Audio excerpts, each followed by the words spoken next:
الفصل الأول: الأسلوب ونسق الحقيقة.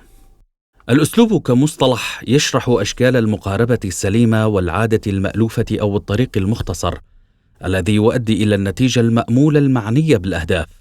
فلدى الجزم بالسبيل المباشر والمختصر والصحيح للوصول إلى الهدف يكون قد اتبع الأسلوب المناسب.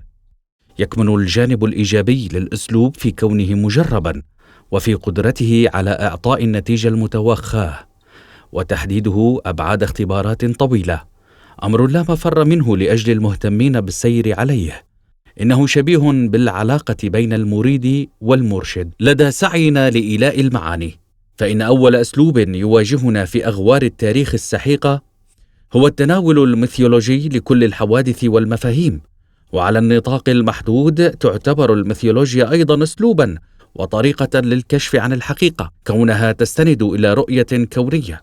وبالرغم من أن نظرتها إلى الطبيعة على أنها حيوية وعامرة بالأرواح تعتبر تقييما طفوليا في راهننا، إلا أنه سيلاحظ أن الميثولوجيا ليست بأسلوب خاطئ بالقدر الذي بولغ فيه، فيما إذا وضع المستوى الذي أنجزه العلم نصب العين، بل إن الأساليب التي تعتبر الطبيعة ميتة جامدة وخالية من الدينامية هي التي تفتقر للمعاني أكثر مما عليه الميثولوجيا بذاتها. إن المقاربة الميثولوجية من حيث روابطها مع الحياة هي أيكولوجية بكل تأكيد، ومنفتحة على الحرية، وليست قدرية وهي بعيدة عن الحتمية. إن رؤية الحياة هذه والتي تنسجم مع الطبيعة قد خصت المجموعات البشرية بالحماس والعنفوان والتعددية إلى حين عصر الأديان الكبرى. فالملاحم والأساطير والميثولوجيات المترعة بالمقدسات كانت تمثل ذهنية الحياة الأساسية في العهد النيوليثي على وجه الخصوص، كما أن تضارب الأقاويل مع الواقع الموضوعي لا يعني أبدا استحالة تطوير التفاسير القيمة فيما يتعلق بمضمونها، بل يمكن القيام بشروح ذات معان ثمينة للغاية بحق تلك الأقاويل الميثولوجيات، بحيث من النادر جدا فهم التاريخ من دون هذه التفسيرات. لا غنى لنا عن الميثولوجيا كأسلوب رئيسي ومهم لفهم المجموعات البشرية التي عاشت أطول فترات حياتها على شكل أقاويل. وقد تم البرهان كفاية على أن الأساليب العلمية الراهنة هي بالأغلب عبارة عن ميثولوجيات، وحتى لو أظهرت وكأنها مضادة تماما للأسلوب الميثولوجي.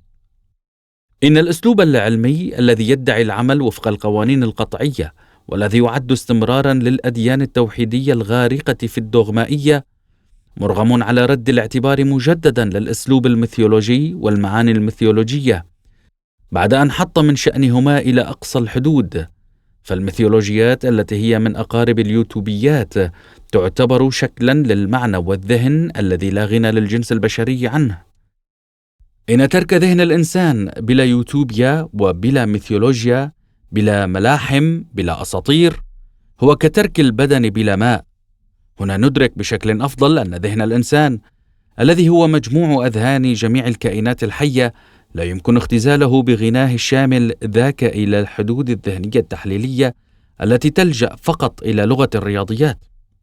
إن هذا السلوك يخالف طبيعة الحياة، فمثلما إن أذهان الملايين من الكائنات الحية لا تعرف الرياضيات، فلا يمكن حصر ذهن الإنسان الذي هو مجموع تلك الأذهان الحية في الرياضيات. علما أن الرياضيات التي تعد اختراعا سومريا قد استعملت في البداية لحساب فائض الإنتاج كوظيفة أساسية، ولكن يكاد منطق الإنسان يختزل اليوم إلى مستوى آلة حاسبة. إذن والحال هذه، كيف وبما يمكننا استيعاب أذهان الملايين من الأحياء وحركة الجسيمات ما تحت الذرية والأجسام الفلكية غير القابلة للقياس؟ واضح أن قوة علوم الرياضيات لا تكفي لفهم هذين الكونين الأصغر والأكبر، أو على الأقل من الضروري أن نترك الباب مفتوحا لأساليب جديدة بشأن المعاني كي لا نخنق أنفسنا سلفا بالقوالب. لا يمكن استصغار شأن الحدسيات الحية، فكل ما هو موجود باسم الحياة هو مخفي في تلك الحدسيات، هذا ولا يمكن الادعاء بافتقار الكونين الأصغر والأكبر أيضا لها، بل إن الرأي الأقرب إلى الصواب هو ذاك القائل بأن هذه الحدسيات خاصية أولية للكون. لذا لا يمكن تقليل أو تفنيد شأن الأسلوب الميثولوجي في فهم الكون، فقد يساهم في مساعدتنا على فهم الكون بقدر الأسلوب العلمي بأقل تقدير.